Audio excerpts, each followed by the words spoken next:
கோவில்பட்டியில் உலக திருக்குறள் கூட்டமைப்பு ஆலோசனைக் கூட்டம். தூத்துக்குடி மாவட்டம் கோவில்பட்டியில் உலக திருக்குறள் கூட்டமைப்பு வடக்கு மாவட்ட நிர்வாகிகள் ஆலோசனைக் கூட்டம் துணைத் தலைவர் கருத்தபாண்டி தலைமையில் மாவட்ட தலைவர் தமிழரசன் நிகழ்ச்சிக்கு வந்த அனைவரையும் வரவேற்றனர்.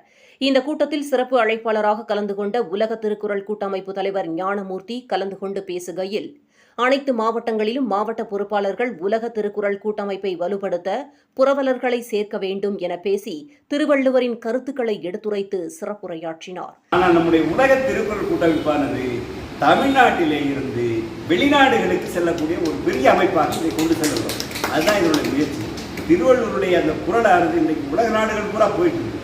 எல்லோரும் மொழிபெயர்த்திருக்கிறார்கள். அவரவர்கள் தாய்மொழியை மொழிபெயர்த்து அந்தந்த பிள்ளைகளுக்கு பாடநூலாக இங்கே வைத்திருக்கிறார்கள். அதை போல அவருக்கு அந்த அமைப்பான இந்த கூட்டமைப்பானது திருவள்ளுவர் அவர்களுடைய பெயருடன் கூடிய நலத்திட்டங்களை தமிழர்களுக்கு கொண்டு செல்ல வேண்டும் என்பதற்காகத்தான் இதை ஒரு உலக அமைப்பாக நாம் கொண்டு செல்வதற்கான ஒரு முயற்சியிலே நாம் இறங்கியிருக்கிறோம். இந்த முயற்சியில் நிச்சயமாக வெற்றி பெறுவோம்.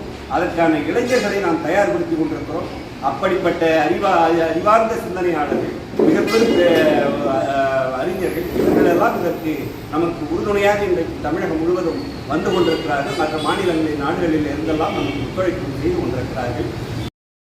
இதில் அறக்கட்டளை தலைவர் சம்பத், பொருளாளர் முத்துச்செல்வன், தலைமை மகளிர் அமைப்பு தலைவர் குறளரசி பிச்சி ஆதிலிங்கம், திட்டக்குடி வட்டார தலைவர் அறிவு, தூத்துக்குடி வடக்கு மாவட்ட நிர்வாகிகள் சிவானந்தம், முனைவர் சம்பத்குமார், ஜெயா, ஜனார்த்தனன், காளிதாஸ், தமிழரசன், கருப்புசாமி, துரைபாண்டி, கண்ணன் மற்றும் உலக திருக்குறள் கூட்டமைப்பு நிர்வாகிகள் உள்ளிட்ட பலர் கலந்து கொண்டனர்.